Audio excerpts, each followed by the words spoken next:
ওই যে কথায় আছে না, নজর হাঁটি তো দুর্ঘটনা ঘটি, এমনটাই সবসময় আমার সঙ্গে হয়ে থাকে। Hello friends, welcome to my mini blog. একটা মিনি ব্লগ নিয়ে চলে এলাম তোমাদের জন্য। সারাদিন কোনো ভিডিও করিনি, তাই সন্ধেবেলা থেকে একটা ভিডিও করলাম, ছোট্ট একটা মিনি ব্লগ। এখন বাজে সন্ধে 7টা। একটু নিচে গেছিলাম, নিচে বলতে দোকানে গিয়ে এলাম। ওই দুধ, বিস্কিট, তারপর পনিরের প্যাকেট, ডিম, এইসব জিনিসগুলোই নিয়ে এলাম। দুদিন থেকে সকালে কিন্তু চা খাই না। চা খাই, লাল চা খাচ্ছি, দুধ চা একদমই খাচ্ছি না। তাই এখন খুব মাথা যন্ত্রণা করছিল, একটু দুধ চা করে নিচ্ছি, খাবো। একা করে চা খেতে একদমই ভালো লাগে না, তাও একটু বসিয়ে দিলাম। মাথাটা যন্ত্রণা করছে, হয়তো দুধ চাটা খেলে একটু মাথা যন্ত্রণাটা কমতে পারে। যারা সবসময় দুধ চা খায় তাদের একদিন দুধ চা না খেলেই কিন্তু মাথা যন্ত্রণা ওঠে। আমার হয়, তোমাদের হয় কি না জানি না, কিন্তু আমার একদিন যদি আমি একবেলা যদি দুধ চা না খাই, আমার কিন্তু মাথা খুব যন্ত্রণা করে। দুদিন থেকে তার মধ্যে খাচ্ছি না দুধ চা। একটু দুধ চা বানিয়ে নিলাম, আর এই ছেলের জন্য একটু হরলিক্স গুলিয়ে দিচ্ছি। সন্ধ্যাবেলা আজকে ছেলেও বাড়িতে ছিল, ওর কালকে পরীক্ষা কম্পিউটার, তার সঙ্গে ড্রয়িং, তাই আজকে আর টিউশন পাঠানো হয়নি। ওর পড়াগুলো সব কমপ্লিটও আছে, শরীরটাও একটু ভালো লাগছিল না, তাই আর টিউশন পাঠাইনি। আর ওই যে বলছিলাম নজরহাটি দুর্ঘটনা ঘটি, এই দেখো দুর্ঘটনাটা ঘটে গেছে। তো এমনটা সবসময় আমার সঙ্গে হতেই থাকে। যাই হোক, যেটা হবার তো হয়েই গেছে। চলো, চাটা হয়ে গেল, চাটা এখন নামিয়ে নিচ্ছি। একা করে চা খেতে একদমই ভালো লাগে না, আমি তো কখনো একা করে চা বানিয়ে খাই না, কিন্তু আজকে খেলাম, মাথাটা যন্ত্রণা করছে। আর বিস্কিট নিয়ে এসেছি, বিস্কিট কিন্তু না আনলেও চলতো, ঘরে অনেক বিস্কিট ছিল, তাও নিয়ে এলাম। এই সন্দেশ বিস্কুটটা ওর বাবা খেতে খুব ভালোবাসে, তাই নিয়ে এলাম। আর এইদিকে দেখো, ছেলেকেও খাবার দিয়ে দিয়েছি, আমিও চা খেয়ে নিলাম। পুরো 1 কাপ ভর্তি করে চা নিয়েছি। দুদিন থেকে লাল চা খাচ্ছি, দুধ চা খাই না সকালবেলা, তাই এখন 1 কাপ ভর্তি করে চা নিয়ে খেয়ে নিলাম। পনিরটা কেটে নিচ্ছি, চা খেয়ে আর বসলাম না, রান্নাটা শুরু করে দেব। এখন প্রায় 8টা হয়তো বেজেই গেছে, রান্নাবান্না করব, তাই পনিরটা কেটে নিচ্ছি। পনিরটা কাটতে কাটতে কিন্তু আবার বৃষ্টি শুরু হয়ে গেছে। আমি যখন দোকানে যাচ্ছিলাম নিচে, তখন থেকে বৃষ্টি পড়ছিল একটু একটু, এখন দেখলাম ভালোই বৃষ্টি পড়ছে। বাইরে যে কাপড়গুলো মেলা ছিল, বাইরে বলতে ব্যালকনিতে কাপড়গুলো মেলা ছিল, শুকিয়েই গেছে, আর একটুক্ষণ রেখে দিলে হয়তো শুকিয়ে যেত।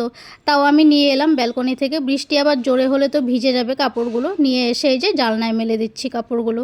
আজকে বেশি আর কাপড় ছিল না, কয়েকটা কাপড়ই ছিল, সকাল সকাল কেচে দিয়েছি। সকাল বলতে দুপুর হয়ে গেছে কাচতে কাচতে। আর বৃষ্টি তো হচ্ছে না কয়েকদিন থেকে, বৃষ্টি হবার জন্য কিন্তু কাপড় একদমই শুকোতে চাইছে না। কাপড়গুলো এখানে সব মেলে দিলাম। ছেলে আবার দুধ হরলিক্স খেয়ে পড়তে বসেছে। কালকে কম্পিউটার পরীক্ষা, কম্পিউটার সব ওর শেখাই আছে, তাও একটু পড়তে তো বসতেই হবে, পরীক্ষা বলে কথা।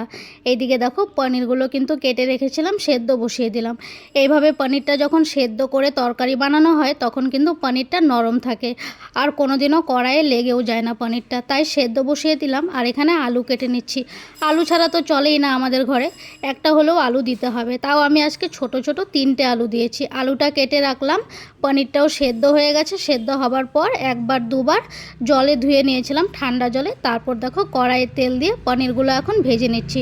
সামান্য একটু হলুদ দিয়ে দিলাম, নুনও দিয়েছি, যেটা আমি ভিডিওতে দেখাতে পারিনি, নুনটা দেওয়ার সময় ভিডিওটা করতে পারিনি। নুন আর হলুদ দিয়ে পনিরগুলো দেখো ভালো করে ভেজে নিয়েছি। পনিরগুলো সব ভেজে নিয়েছি, সামান্য একটু লাল লাল করে ভেজে নিয়েছি। অ্যাকচুয়ালি রাতে ভিডিওটা করছি তো, ক্যামেরা তো এতও ভালো না, রাতের ভিডিও যখনই করা হয় কোয়ালিটিটা একটু খারাপই দেয়। পনিরগুলো ভাজতে বসিয়ে দিয়ে কয়েকটা বাসন ছিল বেসিনে, বাসনগুলোও মেজে নিয়েছি। চাটা খেয়েছি, ওই চায়ের বাসনগুলোই মেজে রাখলাম। আর তোমাদের ওদিকে কোথায় কোথায় বৃষ্টি হচ্ছে একটু কমেন্টস করে জানিও তো। আমাদের এদিকে তো বৃষ্টি থামার নামই নিচ্ছে না, রোজেরই বৃষ্টি।